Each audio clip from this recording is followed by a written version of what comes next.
to another episode of the Inside Voice podcast. I had to do a little breath work, a little sigh there when I tell you all of the things that went wrong, all the things that I dropped or knocked over just trying to get into this seat and get set up. I mean, it would drive you insane. I'm not going to put that on you, okay? It's too early in the day. It's too early in the week for that to happen. But hi, welcome into another episode of the Inside Voice podcast. I guess I should say all that to remind you that not every day is going to be perfect. Not every day are you going to show up and everything is going to be, working like a well-oiled machine. Sometimes there's going to be days when things are happening and life is lifing, but you still got to show up and you still got to get the job done. So it's my little soapbox moment for you. We are in a series talking about resolutions, talking about New Year intentions and habits and so on and so forth. And, we have done a lot of work already this year. I mean, we're coming into week 3 and I gave you some homework to do, some deep homework to do as well. Week 1 was all about identity. It was about getting real with yourself and getting back to the place of knowing who you are as a person, knowing who you were created to be, and knowing just who you are on the inside, getting to know that inside voice and letting it roar, letting it come out. And a lot of this stems from the fact that I believe that I grew up with a mother who didn't really know herself. And certainly wasn't comfortable letting herself fully shine in front of others. And, I don't think I realized that was the case growing up. And I don't think I realized how much it was affecting me either. And so in my adult life, I've tried really hard to just figure out, hey, who's Jess? And is she okay? Is she an okay person? Is she cool? It's been a journey. It's been a process. I also shared with you that I'm very much a 3 on the Enneagram. I'm such an adapter. I will figure out how to be pleasant in any situation. And I don't always speak the way that I'm feeling. And really that's not beneficial to anyone. So I wanted to encourage you week 1, right off the bat, as we got into this new year, to take some time to figure out who you actually are. Not what was spoken over you, not who people told you were, not the expectations that were put on you, not the things that people always said, oh, they'll do this, they'll do that, they'll be this person, and then maybe those things didn't happen. But really getting down to, what's the operating system? How did God make me? How was I designed? What masterpiece am I? Because that's what we are. We are God's masterpiece. And He designed us a certain way. And He created this plan for us. And because He made us and He made the plan, we fit into the plan. And I encouraged you and reminded you that in order for you to be successful in your resolutions or any goal that you set for yourself, you have to know who you are. You have to know what has been placed inside of you that is dying to come out, because that is ultimately where your purpose and your passions and your calling are rooted, And then week 2, we got into more of a nurture side. Maybe week 1 was more of the nature side of it. Nurture kind of became our number 2, and our second thing that we were looking at. It's the person that you've become over the years. And it can be a recent transformation. It can be somebody that you became because of something very traumatic that happened early on in your life. You built up walls. You did what you needed to do to survive or protect yourself. Ultimately, you've just become a different person, or maybe you've been influenced too much by the people you've been hanging out with, or influenced too much by social media, and you've kind of turned into this person that you thought you wanted to be, or this person that you needed to be to make it through a certain season of your life, but you haven't really gotten back down to your core identity. You haven't really gotten back down to where you're really going to be the most successful. And that is that core identity. That is that inside voice. And, ultimately you think about this past year experiences that happened with you and things that happened in your life, good and bad, shaped you and changed you. And, you might be starting off 2026 in a different place than you were when you started 2025. And that's totally fine. Recognize the baseline, give yourself some grace, and start from there. Don't try to start from like 10 spaces down the game board that we're on, like you got to start at the beginning, and know what your baseline is going into 2026. Now, I know what you're hoping for right now. You're hoping that I say something along the lines of like, hey, let's set some resolutions. No, we're not there yet. I'm so sorry to do that to you. You're probably so frustrated with me. There's one more thing that I want you to do, which I think would be really beneficial because it's been really beneficial for me. If I can just share a little bit with you, like going through this process of figuring out who I am and who I'm designed to be and even who I've become. I think I've shared some of this stuff with you. Like I've realized that at my core, I'm somebody who wants to serve. I'm somebody who wants to make people happy. I'm somebody who's an encourager. And it's okay to say those things. Like sometimes I think people think, oh, encourager? Like what is this, Barney and Friends? But to me, it's valuable to have somebody in your life. There's my lovely dog just kicking away at his collar. That means feed me, Mom. It's time. Anyway, just peeling back the curtain. I'm the wizard behind the curtain in The Wizard of Oz. But I think, like having somebody that's encouraging in your life is important. So me recognizing that that's just part of my DNA really shapes the goals that I set for myself and is one of the reasons why I'm doing this podcast. It's not cheesy. It's not lame. That's who I am at my core. And if I'm being honest with where I've kind of drifted towards, or who I've kind of become over the years, especially since losing my mom, 5 years now, I realized that I have become very anxious. I've become very fearful. I don't take as many risks anymore. I'm worried about getting hurt or losing people in my life. So why rock the boat? But I think that's not who I want to be. And that's not who I think I should be or what I expect of myself, especially given what gives me joy in life, which is novelty and being curious and trying new things and, sharing that with others. And that's, again, why I'm doing this podcast. What I want to do this week with you, if I can give you some homework, and I'm sure you've heard this before from other social media influencers, from other, self-help, personal development, personal growth people. I'm sure that you've heard this idea of, I want you to sit down with a piece of paper and write down everything you want to be.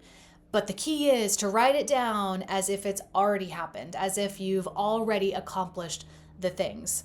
And we're going to do that. And I know some of you might be rolling your eyes right now being like, okay, this is like manifest theology. This is not what I'm into. I don't see how this actually translates into anything that I'm trying to accomplish this year. Can we just get to the meat of resolutions? Bear with me just one more week before we finally crack into resolutions. Again, as we've talked about, January is not the easiest time to set a resolution, nor is it the easiest time to pursue one and be successful in it. Sure, there's a lot of messaging out there right now that feels very encouraging and motivating. But like when that messaging stops, you've got to have something to hold on to. You know what I mean? So doing this work, doing the inner work and understanding yourself from the roots and understanding like maybe your fruits that you have produced over the years and, understanding, I'm trying to think of like this imagery of a tree because I like that, like the core of yourself, the roots of yourself, like that's you being an apple tree, right? And you grow as an apple tree. You produce fruit throughout your life as an apple tree, but the apple tree is going to grow differently based on things that has happened to it, like storms that have come in, whether it's been pruned or not, whether it's been given, fertilizer or anything that would help it grow stronger. It's become a different tree than another apple tree because of what life has done to it. You know what I mean? So those are the things that we've looked at. And if you can get down to the nitty gritty with that stuff, if you can understand yourself, it's going to be a lot easier for you to figure out what you actually want to do with your life, because again, you're rooted in your morals, you're rooted in your values, you're rooted in who you were created to be, but you also understand how you've shifted and changed over the years. And you've learned through experience what has worked, what has not worked, and what can you use to your benefit moving forward. And so this exercise of writing down this vision of what you want to become, I feel like is so valuable because in a way it allows you just to get it out. I think so much of my life, because I've been adaptable and because I have been somebody who has strived for pleasantries and peace and don't make anybody angry, don't rock the boat, I've kind of lost my ability to be real with myself. And I've shrunk myself a little bit. I don't want to do that. Nobody's got time for that. You know what I mean? It's 2026, for crying out loud. What are we doing? Get out there and do what you want to do.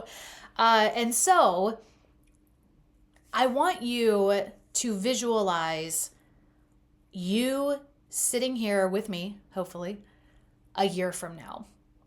And I want you to write down everything that you see in that vision. Okay, I'm very much a visual person. I love a Pinterest board. I love a vision board. I love, graphs and stuff like that. Like I love seeing the vision.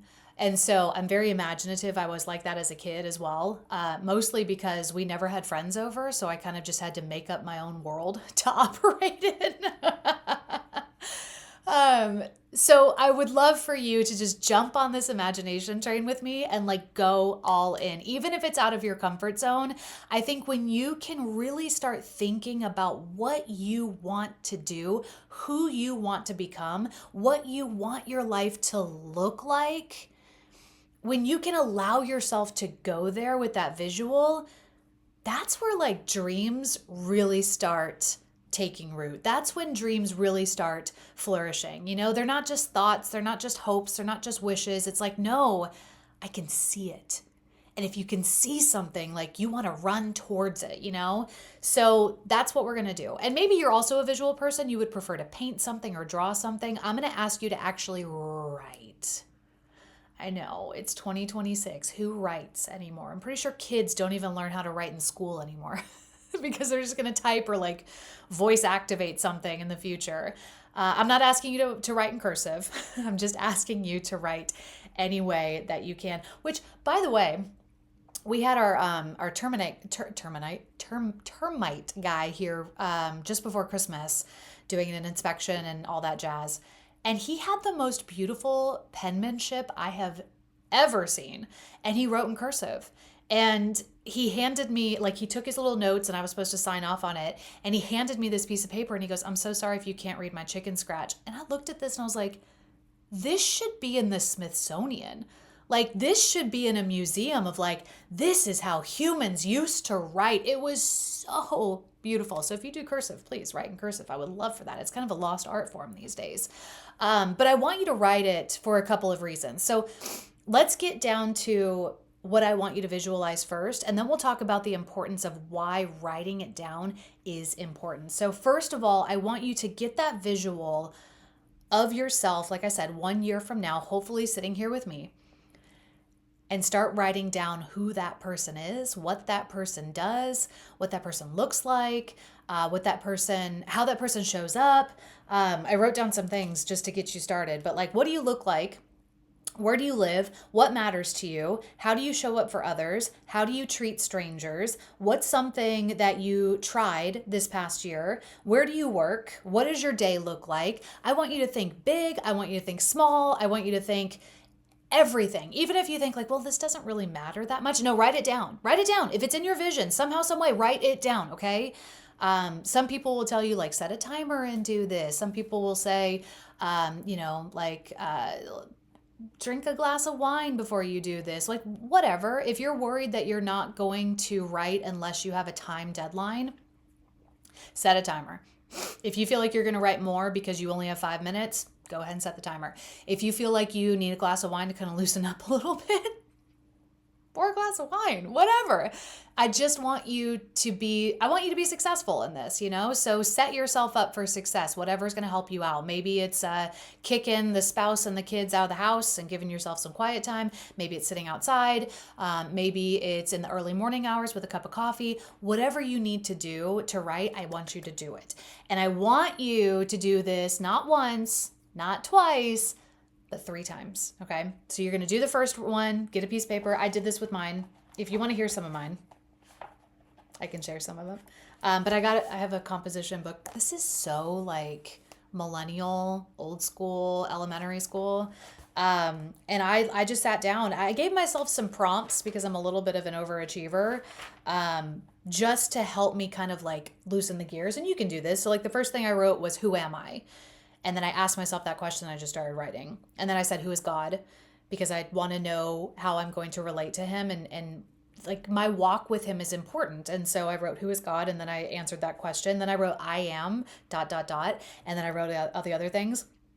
That one's fun. I'll read that one to you because it actually came from my word of the year. And actually that might be another like prompt that would be good for you, is to, people say words of the year all the time. Like they come up with something. So if you do a word of the year, maybe that is how you organize your thoughts of like, okay, if I want my year, like my word of the year this year is vibrant. So if I want to look back at 2026 and say that was a vibrant year, what does that look like? And then you can write, whatever that is. So for me, it was like vibrant, full of joy, full of life. I am magnetic. I am a light. I am a pillar, not a platform, which comes from a podcast that I listened to not too long ago. I ooze love, encouragement, and kindness. I am a successful podcaster with 2 million subscribers, raking in 1 million views and listens per episode. I doubled my salary with Meta and Google, bringing in $10,000 a month. I have somebody who pays me to distribute my podcast. I finished and published my book. I speak on stages. Now, a lot of this is just big general stuff. Sometimes I dream a little too big, like speaking on stages, but who knows? I wrote it down, right? And I'm telling you, this doesn't look like me completely right now at the beginning of 2026, but I'm going to shoot for the moon. You know what I mean? And that's what like writing this down and doing it multiple times gives you the opportunity to do. It gives you the opportunity to shoot for the moon. I just shared something very personal with you. You don't have to do that. Write down your stuff. You don't have to share it with a single soul, okay? That's why I want you to get so into it that you allow yourself to start dreaming big. And the reason why I asked you to do it 3 times is because I need you to dream big. And the first time it's probably going to feel awkward, especially if you don't write a lot of things down in general. Like you don't even write down a shopping list. You don't use a pen on a paper. But I want you to actually write it once, and then I want you to read it out loud to yourself. Don't just read it to yourself, but read it out loud, okay? I actually did this on New Year's Eve, and it was quite nice for me to do this. I didn't have any parties that I went to or anything like that, and it was just me at the house with my dog. And so I wrote it down once, and then I read it to myself. And then as I was reading it out loud, I was hearing it as a story, and it was like, okay, I went back in and I wrote again. I didn't rewrite what I wrote. I just added to it. So doing it a second time really kind of allows you to loosen up. It's like, okay, I made it through the first time and it was kind of awkward. Now I'm really going to get into the nitty gritty and like really start to think about what I want my life to look like, especially in this next year. So the first time you do it, it's going to feel weird, and that's fine. The second time you do it, it'll loosen you up. I want you to read it out loud to yourself again. It's something about hearing it out loud, saying it to yourself, that I feel like it confirms it, one, but also it makes it more real for you. And I think you start to get excited. It's almost like you're speaking this new life over yourself. And I feel like your body and your brain and your soul, like they react to that. And then they're like, okay, let's go. Let's do more. Okay, I'm excited about this. This actually sounds really good. This makes me feel good. This makes me feel excited. And again, this is just you by yourself. This isn't you talking in front of 20 people. This isn't you talking to your mom or your spouse or your mother-in-law or your cousin or anybody. This is just you talking to you, okay? And if you did the work the first 2 weeks, getting to know who you are at your core, getting to know like a little bit of how you've been shaped over the years, this should be so encouraging for you. This should be a lot easier for you to do because you're not, like, you understand yourself. You know what I mean? So do it once, read it to yourself aloud. Do it twice, do it a second time, write more, attack it again, read it out loud to yourself. And then the third time was when you really, really, really start dreaming big. Because now it's like all bets are off. No holds barred whatsoever. I'm going all in and I'm going to create this insanely awesome dream life and just see what comes out of it. I really want to encourage you to do this because it's like it gives you permission. You know what I mean? Writing it down is like writing a contract to yourself. There's power in doing that. But reading it out loud to yourself, it's like I said, you're speaking it over yourself. It's really like you're giving yourself permission to do the things that you want to do. And if you're anything like me, there's a part of you that feels like you don't deserve it. There's a part of you that feels like, oh, that's too big. Who am I? What are people going to say? There's a part of you that, well, I'll be frank with you. Growing up, we didn't do a lot. That sounds terrible. But when it came to, like vacations, we would go visit family, which was wonderful. But it wasn't like we were taking these cruises or going to another country or anything like that. Like we kept it simple. I didn't really spend a lot of time at other people's houses growing up. Didn't really go to a lot of sleepovers. We weren't hosting a lot of things at our house. A lot of things in my life just felt like that's what other people do. Other people go on big family vacations. Other people host birthday parties and they invite their friends over and stuff like that. Like we just didn't do that. So it didn't feel like the norm. And while I've been ambitious in things in my life, I'm not always the biggest executor when it comes to the dream parts of it.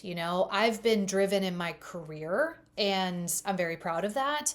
But as far as like traveling the world or hopping on a plane and going somewhere for the weekend, like I struggled with that for a while, and thank the Lord for my husband because he is an executor. He is a planner and he is an executor. If you say that you want to do something, he's got it planned yesterday, and it's happening and you're going to do it. And there's just he doesn't hold back with things that he wants to do and things that are important to him. Like he makes it happen. And it's so incredibly inspiring and encouraging because he has taught me to realize if you want to do it, you're the person that does it. You know what I mean? Like it's not other people that go to Europe on vacation because that's what they do. No, you want to go to Europe on vacation? Let's figure out how to go to Europe on vacation. Like let's be those people and let's do those things that you think are only reserved for those people. It's beautiful. And I'm so thankful that he has been in my life and has been such an encourager and again, just an executor. Now he's better at logistics. I can dream things up and be like, let's go do this. And he's like, makes it happen. I'm not always good with the, typing it up and booking all the things, but I'm getting there. I'm getting better. So having an exercise like this and writing things down and even sharing them with you, which I wasn't really planning on doing that, but sharing them with you and reading them out loud to myself, it was like, yeah, this is you, Jess. This is what's important to you. This is what excites you. This is what you're striving towards. These are goals that you're setting for yourself and you can accomplish them, And even if you don't, how beautiful that you have that dream in the first place, And it's not to say that all of these things are going to come to fruition. It's not to say that they're all going to come to fruition immediately. Some of them are going to take time, But getting comfortable with expressing your dreams, I think is so incredibly valuable. I think a lot of times we hold things close to our chest. We hold things too tightly that if we even let one person know about it and then it didn't happen, it would ruin us. It would destroy us. And even having the gumption to dream, I think can sometimes be a lost art form. And it can be something that actually is very uncomfortable for you.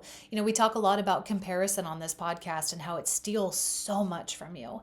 And it's so hard to not compare yourself because of social media.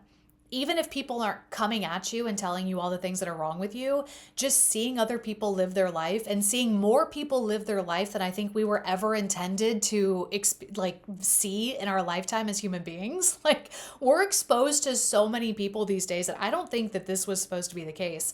It can be inspiring, don't get me wrong, but also I think more often than not, it does us a disservice. It makes us hold ourselves back from things and it makes us close up. Because if we have a dream to do something and we see somebody on social media who's already done it, it's like, oh, okay, well, maybe I should do something else. No, that's a gift that was put in you. That was a dream and a desire that was put in you by your creator. Go for it. Do it. And I think also sometimes we think, if I chase this dream and I don't get 100 gazillion followers or subscribers or fans in the process, then it was a failure. It's not a failure. You did what you wanted to do. You pursued what you thought and felt called to pursue. I've had to have these conversations with myself, you know. I am so excited and so thrilled to do this podcast. And even though I have number goals, I have quantity goals, that doesn't diminish the quality of what I'm doing. You know, I told you when I brought this podcast back last year that if this podcast only meant something to one person, even if that one person was me, it was worth it. And I think when you're chasing after things that you want, that's kind of the place that you have to get, where it's like, hey, this is what I want to do with my life. This is what I feel called to do with my life. And I'm going to pivot and reestablish what success means to me. Not what the world tells me success is, but what I believe God says success is, which is doing all things for the glory of Him and to further His kingdom. But also, like, what does success mean to me? And as somebody who has fallen in love with consistency in the gym, consistency of showing up and doing this podcast has become my level of success. If I can show up every single week and hang out with you and talk about things with you and pour into you and encourage you, which is what I want to do, that to me is success. Whatever else happens after that is gravy. That is such a tangent I wasn't expecting to go on. But I hope that's encouraging to you to just write down whatever you want to write down. This isn't like you're setting it in stone. This isn't like, you know, we talk about some of these things might not come true. Some of these things might not become your reality, and that's okay. And some of these things, you know, like maybe they shouldn't become your reality. You know what I mean? Like, because they're not what you're supposed to be doing. Or maybe you're going to be thankful some of these things didn't come true because you found in this process what you were supposed to be doing. You know, it's just this practice of allowing yourself to think big and to dream big and to not be afraid to say those things out loud, to not be afraid to write them down as if you're writing a contract to yourself, to not be afraid to even speak them over yourself, you know, to get real and honest with yourself and be like, man, yeah, no, this is what I want in life. I do have clarity on this and I'm going to go for it. So again, we're writing down what we are hoping that this year is going to be for us, what we're going to look like and what life is going to look like for us when we're sitting here at the same time next year. And we're just writing anything and everything that comes to mind. Okay. Next week, we're going to work on refining that. And next week, we're going to actually set some resolutions. I know. I hope I don't pivot and pull like a 180 on you. And then it's like, oh, no, I was just kidding. I thought of something else that we should do before. But I think this is important work. You know, obviously knowing who you are at your core is pivotal and crucial, whether you're chasing resolutions or goals or not. Just living your life authentically is so incredibly important. So doing that in week one, and you can continue to do that process as time goes on and as, you know, the days and the weeks and the months go on, understanding and recognizing patterns and habits that you've picked up along the way, ways that life has shifted you and kind of course correcting. One thing that's been really on my heart and on my mind this last week, almost this last year, this last week has been this idea of drifting. It's Christine Caine who tells this story about growing up in Australia.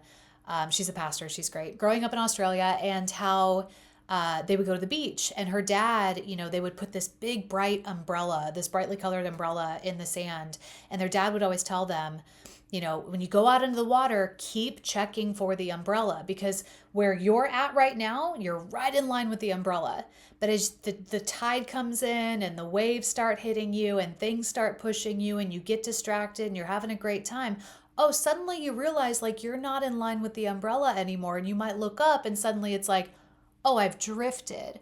The same thing happens in life. We adapt and we mold and we shift and we pivot and we become something that maybe we never intended to become in the first place, but it happens so slowly sometimes. We don't realize that we've drifted so far from who we were, and therapy taught me that in 2024. 2025 was really me just kind of course correcting and exploring and getting to know myself and coming back to myself. If you follow me on Instagram, at Miss Radio Jess, MIS is Radio Jess. If you follow me on Instagram, my recap for the year was that 2025 was the year that really brought me back to myself.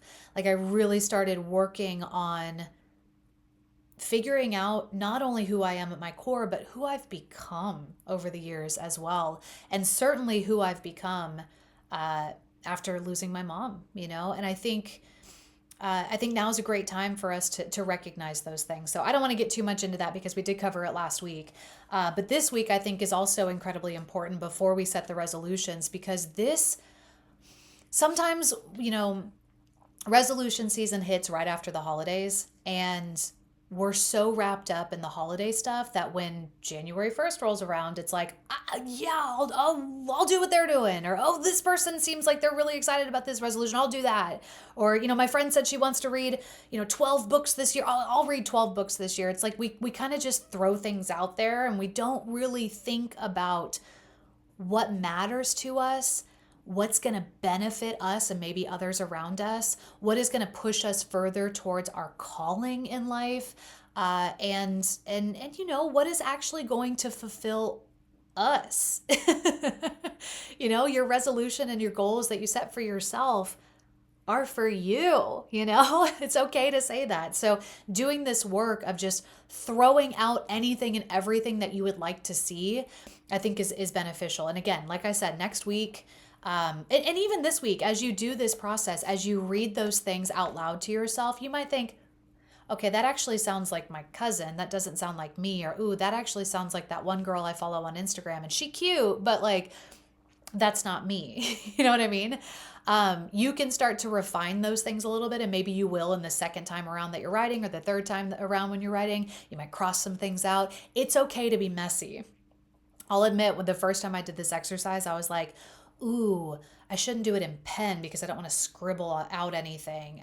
I'd rather erase and make it look clean. Scribble, cross out, X out, draw arrows, do whatever you need to do. Like, this is your chance to be messy.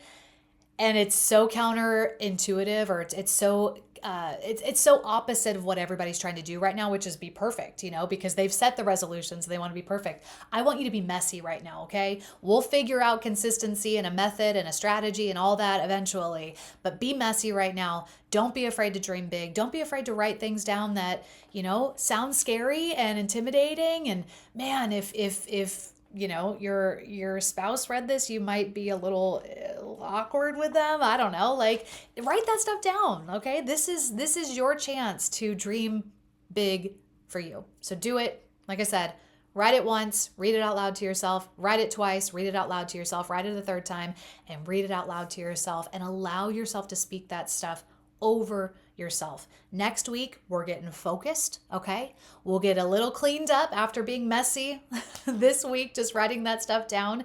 But have fun this week, really, honestly. This is your opportunity to say the quiet part out loud. This is your time to say the stuff out loud that, in your head it's okay, but if you said it out loud, it'd be a little cray, all right?